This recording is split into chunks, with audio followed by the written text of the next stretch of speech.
right, 99.9 Punk World Radio FM. You guys already know what time it is. And right here, right now, we are joined by New Jersey's finest. We got Andy representing a phenomenal band. That's right, he is one of the members of a phenomenal New Jersey-based band called Sucker Punch. And we got him right here live on the radio station airwaves and, of course, YouTube as well. Andy, how are you doing tonight out there in New Jersey? Thank you so much for having me. Really appreciate it. Hey, man, you were most certainly welcome. It's an honor to chat with you. I gotta say, thank you so much for accepting my inquiry when I reached out. I do know there is a lot of Sucker Punch bands out there, but everyone knows that New Jersey's Sucker Punch is the real one. That's all I gotta say, man. I will agree with that. Thank you. That does mean a lot. Thank you. Appreciate that. But I do know as well that you mentioned as well that your band is actually currently in the studio right now. I actually pulled you away from that studio session to conduct this interview, so I have to ask, man, like, without going into too much detail, because of course this is unfinished music, what can the listeners actually expect from the up-and-coming Sucker Punch music? And I normally save this for the end, but I'm a fan, so I have to get the juicy stuff out of the way, man, because I'm excited to know there's more music from Sucker Punch on the way. Yeah. Oh, yeah. So we're recording a new. It's like going to be a 6-song record. With Gary Sassoni. He was in Crime and he's currently in Crime and Stereo. And he has a studio in South Jersey. Hot Mulligan. He's done a few EPs from them. And a lot of like other really cool like New Jersey, other bands from New Jersey. But he's wonderful to work with. And I guess as far as like sound, is that where you're like the set, like the vibe of the record? Is that what? Like, yeah, the vibe, yeah. Yeah, I mean, it's definitely like in the like our world, like our vein of like pop punk. But we're leaning more into like kind of more post-hardcore. At times, like bands like Coheed and Cambria, Silverstein, Thrice, like old Thrice, Funeral for a Friend, that kind of stuff. A little more thrashy, a little heavier, some more screaming. So it's going to be a little bit of a different kind of vibe, a little darker, but still like within our like pop punk, kind of realm, if that makes any sense. So yeah, we're super excited. It's definitely, we're putting in a lot of work on this one. A lot of these songs have been like in the works for like over a year already. So it definitely sounds like it's going to be a Sucker Punch straight to your eardrums, man. So it definitely shows you guys are living up to your guys' band name. Yes, we're definitely trying to bring everything we got to this one. We have like even like a slower, we haven't really like gone so much in like kind of like a slower direction with certain songs, and we really want to hone in on that. A lot of big anthemic kind of endings. So we're really dialing everything we got into it, and Gary's been like a really, really wonderful help in the studio. So we're super excited to get this rolling. So just keeping it moving.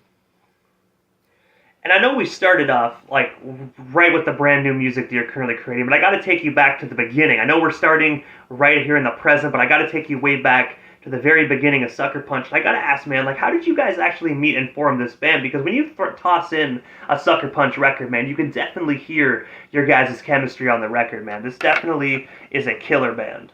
Thank you so much. So it actually started with me. So I had like a different project under a different band name called Nude Shoes. And it was just like I did like solo acoustic kind of stuff. And we recorded, I recorded like an EP with my buddy Pat, who has a studio in New Jersey called Bearaway Studios in Old Bridge, New Jersey. And he was friends with the guitar player, one of the guitar players in the band now, Billy. And I met Billy through him. And then Billy knows Chris, our singer. And they both know our other guitar player, Julio, and then Tyler, our drummer. I met through going to shows in like Philly, like Philly-based area, I guess, like around Philly, like that, like PA kind of area. And this all just kind of came together. Oh, look who it is. Speaking of. Yeah, sorry guys, I just got back from the studio. Actually, like just walked in. Say his name and he appears. There's Billy. Hey, sorry about that. There he is. There's the guy. There's Billy. I'm not interrupting anything. I'm sorry, guys. No, we're just going on about how the band got started. Oh, okay. Did you get to the part where we were really bad? Yes, I did. Yeah, I was literally about to get there. I was like, everything was going great, then Billy joined, and everything just kind of, like fell apart. The whole ship just sunk right then and there. Yeah. But also as well, guys, I do one of my favorite records by you is actually an EP that you dropped March 1st of 2019 titled Suburban Ceremonies. I was wondering if you can actually just tell us a bit more about this phenomenal EP, and of course, is it actually still out there to be streamed or purchased today? Because I do know it's on streaming services, but I'm wondering, is there still hard copies available today, man? Because this EP was phenomenal, man. It definitely was my anthem going through COVID, man. Oh, thank you. So that EP was just that was that record I was just describing that I did by myself. So that was like with the help of some friends. And so that one was just me on it. And yeah, I mean hard copies. I don't think I might have some actually. I'm looking at them right now. I think we have. oh. Oh, yep. We got CDs. I do not even have one myself. Like I literally don't know. I don't think I have any merch. I have no T-shirts. I have no CDs. I'm the keeper of the merch, but it still says Nude Shoes. So you tell them, like, yeah. So the CDs say Nude Shoes instead of Sucker Punch on them. That was prior, Yeah, Annie went over everything. Yeah, I mean, if yeah, so that was just the studio. I mean, that was just the record I did with Pat, and that was sent through. I think Jesse Cannon mixed and Jesse Cannon mixed it, and Mike Collegian mastered that. So that was yeah, that was like 2019, I think. And No Hope Records. My buddy Sean has he had like a label called No Hope Records out of Philly, and he put it out. So respect to Sean. So hope he's doing well. But yeah, so that was a cool experience. I've heard phenomenal things about Collegian as well, man. Such a phenomenal producer, man. I've heard he's worked with many people as well. So shout out to Collegian for putting together a phenomenal masterpiece. Yeah, he's going to be mastering, I think, the new EP our new EP. Yeah, he's going to be mastering that as well. So we're going to be working with him again. And also as well, I don't want to make this interview all about EPs, so this is obviously the last EP I'm going to bring up, but a few years later in 2023, October 20th, you guys actually released another phenomenal killer EP titled Better Pleasures. I was wondering if you can actually just tell us a bit more about this particular EP, and of course, what was it like just being in the studio creating this one, man? Because this is another EP that I honestly feel is absolutely unskippable. Thank you.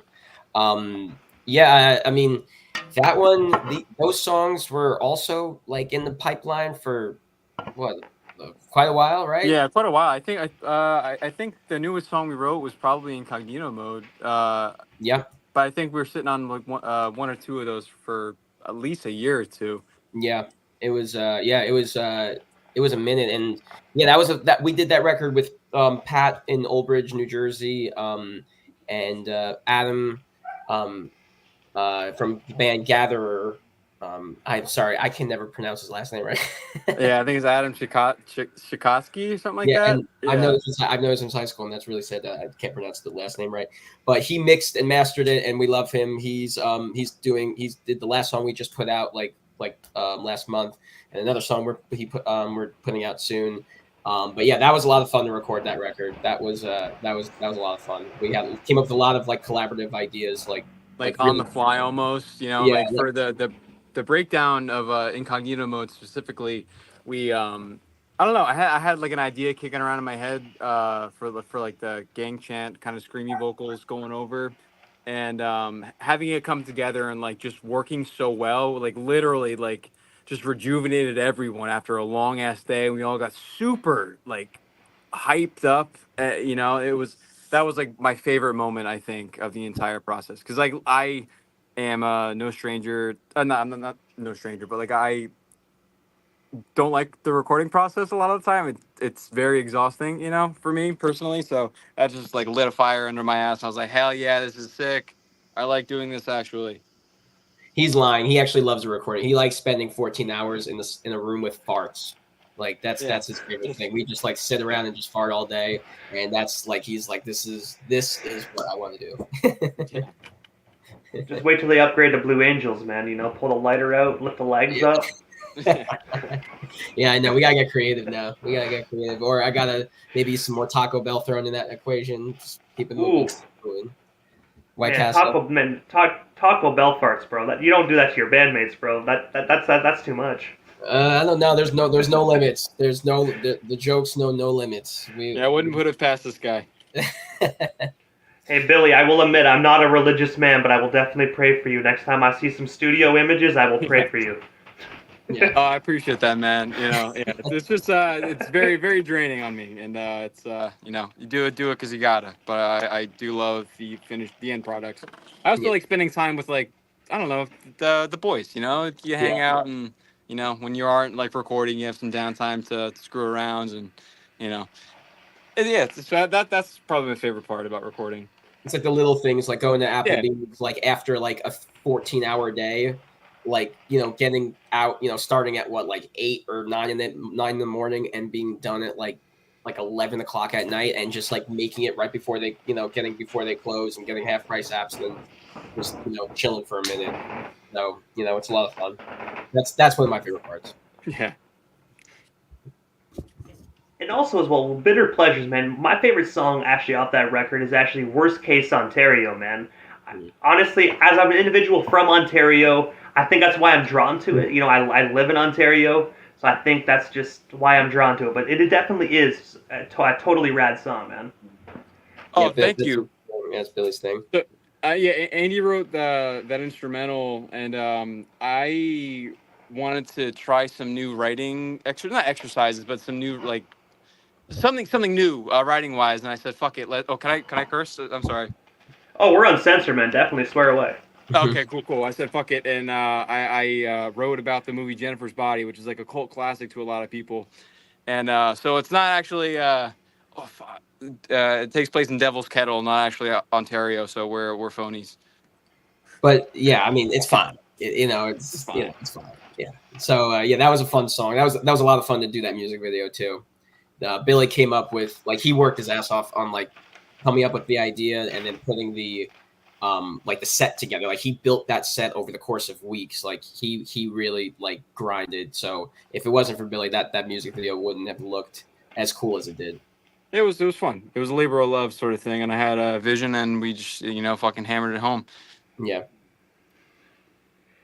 Definitely my favorite. And also as well, guys, Sunday, April 7th of 2024, you actually had the opportunity to perform at the New Jersey Devils hockey game during the second intermission. I was wondering if you can actually tell us a bit more about that experience, and of course, what was it like being able to perform not only in front of thousands of New Jersey Devil fans, but also in your home state as well, man? Because that's a huge accomplishment for any band, being able to play, an intermission at a hockey game, especially the New Jersey Devils. Yeah, they've been that was a really cool opportunity, and like they've been doing that for like a lot of like local bands, and you hit them up, and I guess they vet you, and they they say, yeah, if you can, you have to sell out like a section that's like for your people specifically, and it was a really good time. It was a really cool opportunity. I would definitely like do it again. I mean, I just like hockey, so just being a part of that is cool. Yeah, no, we it was a lot of fun. There was, when we were playing, there was a couple hundred people, just like maybe even more, just like, just going in and out, and then people watching. But yeah, we had a great time. That was it was just definitely something very different. Our friends they're a New Jersey hardcore band called Jawdust. They played, and then we got the info from them, and then it all kind of came together. So shout out to Jawdust. So, yeah. Did you guys get the opportunity to actually meet any of the Devils players at all, or was it just pretty much like you hit the intermission and then you just like kind of go your separate way? Did you get the chance to kick it with any of the hockey players? No, we didn't. But there's this is a crazy story. As we were like packing our shit up, like there was like an exit, and the exit to like the stadium, but it's like a back exit, and there were fans like lined up, waiting to meet the players. So I guess after the whole game and after everything is done and the place is about to close up, fans are waiting to meet the players, but we were holding up the players, I guess, apparently. I think that's what they thought. I don't think we were holding anybody up. We were. But they assumed that we were doing that, and they were talking a lot of shit, man. Like they were being really nasty, and like our one guitarist is gay, and they were. I mean, I guess they didn't know or whatever, but they were like throwing around the F slur at him and stuff like that. It was bad. Like, it was kind of wild, actually. Yeah, like we were getting ready that we were. It could have. I don't know. It was getting really, really ridiculous, and yeah, a lot of choice words were said by those people, and yeah, it was a really weird like way to exit everything, but to punctuate the day.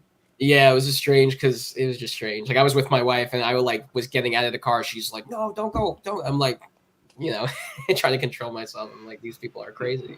So, Hey man, you should have pulled out the guitar. You remember back in the day, Matt Sundin, when he like whipped his hockey stick into the crowd when he was angry, and then he claimed it was an accident, bro. You should have took out the guitar and gave her the old swing and whipped it. I'm like, oh fuck, sorry boys, it's an accident. Didn't mean it slipped. Yeah. It was a really awkward. It was an awkward. That was the most awkward like few minutes of loading equipment out that I think like we've ever experienced. Like normally, you're just loading out and that's it. But that was a very weird experience. Yeah. Like I will admit, I expect that behavior from like, I know people are gonna here in Canada are gonna like they're gonna noose my ass, but I expect that behavior from Montreal Canadian fans. Okay. Don't expect that from like the Devils fans. When you hear stuff like that, you think like the Canadians fans or something like that. Or like Phillies, dude. Phillies fans are like that too. Yeah. But hey, I guess the Jersey Devils, man, those fans live up to the team name, bro. It's straight Devils. Yeah, it was. I mean, there's only a few select people, obviously, but it was just like it was like one woman. I think it was like one or two women in particular that were like really harassing us.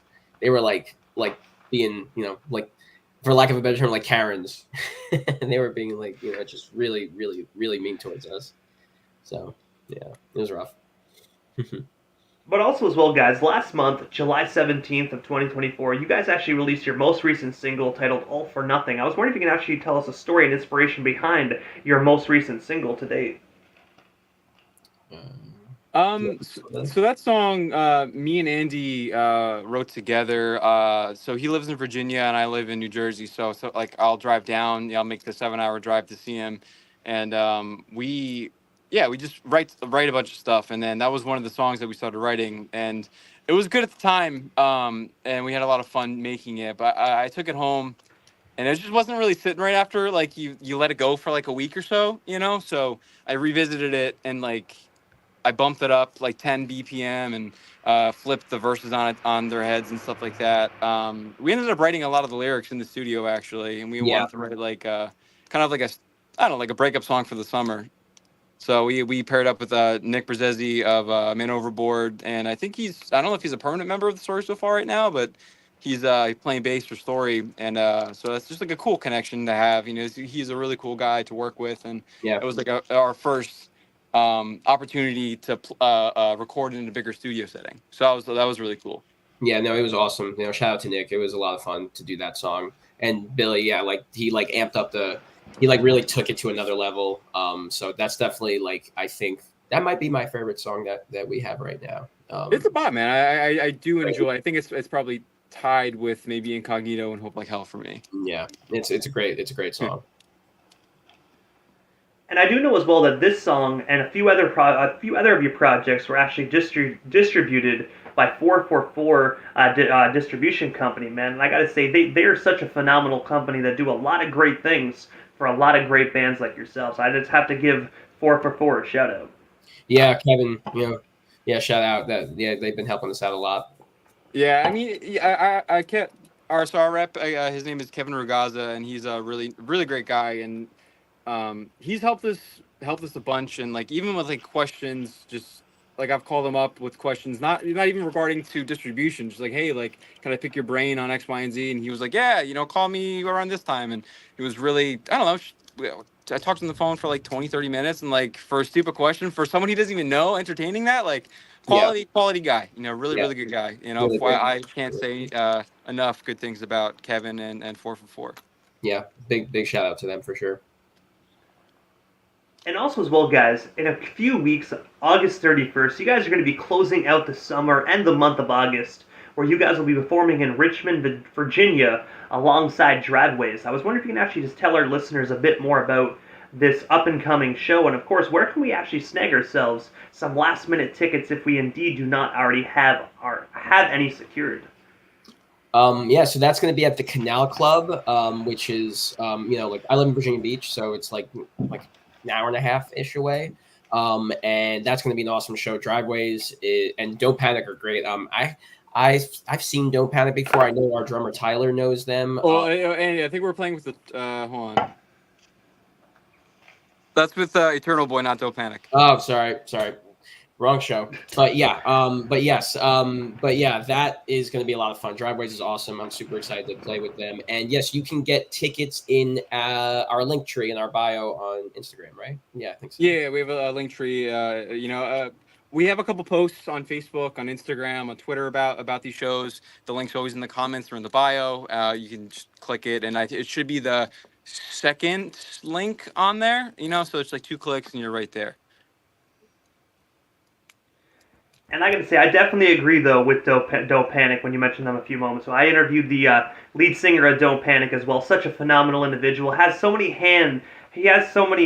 He has his hand in so many cookie pots within the punk rock community, man. I know he's also the manager of the Ataris as well, which is freaking legendary. So yeah, man, really he's definitely. Yeah, the Don't Panic's a phenomenal band. So definitely shout out to them. Yeah, they hustle too. I see they go on tour all the time. I've seen them in Virginia too, so they're really good. And Eternal Boy is awesome too. They're really good too. I've seen them before. I think our drummer also knows them as well. So, but yeah, shout out to both those bands. They're awesome. Yeah, I think as well. Like the last tour that I saw Don't Panic he was on tour with my friend Thomas Nicholas from American Pie. Man, I think he was touring I think the United Kingdom and whatnot, which is like, damn, dude. Oh, shit. I mean, they're always so busy, man, including Thomas. Wait, was he in Rookie of the Year, the baseball movie? Yeah, I just watched that. I watched it the other day. That's a solid baseball movie. So shout out, he's good. That's a cool movie. It's weird, man. Growing up, I was a huge fan, like Rookie of the Year, Kid in King Arthur's Court, then becoming a teenager, seeing American Pie. And then, like, getting into this industry and actually being able to, not only become friends with them, but also bring them to my hometown for a concert and shit. It's just weird, man, the opportunities you kind of get when you get in the industry, man. So, yeah, it's definitely a surreal moment. I still can't believe it sometimes. And then when I kind of realize, like, wow, okay, this is actually pretty cool. Yeah, that's really cool. American Pie, like, is literally one of my favorite movies ever. So, like, tell him that we are big fans of him. Hey, man.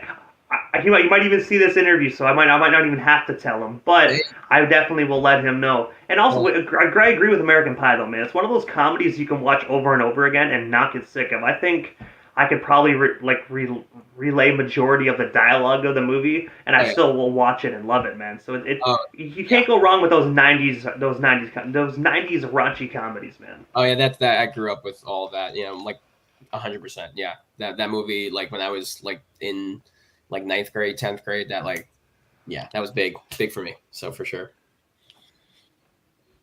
All I gotta say to close out this statement is, after watching that movie, you will never be able to look at an apple pie the same ever. Yeah, 100%. But also, guys, I have to ask, because obviously, aside from the show coming up at the end of this month, and of course the brand new music that you guys are currently creating in the studio, what is next for Sucker Punch? Like, is there anything we happen to miss during this evening's interview? Anything else you guys still want to touch on, talk about, or promote? We still got you here live on the radio station airwaves, and of course YouTube as well. We're also Sunday, September 22nd. We are also playing in Asbury Park, New Jersey, at Bond Street Bar. It's our friends in Wave Break. They're doing an EP release show. Those tickets are also available in our Linktree. So that's what's coming up next. We're closing in an awesome new record. So we have 7 new songs to look out for, and we're so excited to share like this next chapter with everybody. Yeah, we're super excited. Yes, and shout out to Wave Break. We really can't wait for that show. That show's going to be great. They're another really talented New Jersey band. So everyone should definitely check them out. They're awesome. And also, guys, before we part ways here tonight, obviously I know how to follow you guys on social media because that's where we actually got connected. But for the listeners that are trying to follow you guys and support New Jersey's finest, Sucker Punch, how do we go about following you guys across all social media platforms? Where can we actually find you guys? Instagram is it's like basically Sucker Punch with no vowels _EC. That's our Instagram. Again, our link trees in our bio there. That links us to all the other socials. On Twitter, we are just at suckerpunch_EC, and I believe Facebook is something similar to that. Yeah. And Billy, your camera's off. I don't know. There you go. Oh no, yeah, no. I was just double checking all the handles and shit on my phone. So sorry about that. Nice. Yeah, it's hard to memorize all that. Yeah, we should probably get them all streamlined eventually. Yeah. Staying on business, man. I knew once the screen went black, I'm like, the guy knew exactly what I was asking before I even got to the end of it. He's like, bet, say less. Let's get it done. But no, I gotta say first and foremost though, guys, thank you so much for giving not only myself, but the radio station Airways a bit of your time, guys. It was such an honor speaking with both of you tonight. I really cannot wait to hear the brand new Sucker Punch music when it does get released to the general public.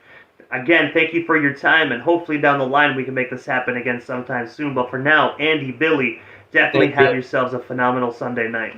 Yes, thank you so much for having us. We really, really appreciate it. And thank you so much for giving us your time and listening and being a fan of our music. It really means a lot. Yeah, it's so cool that anyone gives a shit, you know? So, like really, thank you. Yeah, really. Thank you so much. Hey, man, you're most certainly welcome. At the end of the day, guys, you guys are the talented ones. All that I did was just ask the questions and you answered them. So no need to thank me, man. I need to thank you. So thank you guys so much for your time, man. It was an honor. Awesome. All right. Have a good night, guys. I'll catch you. Bye. Bye.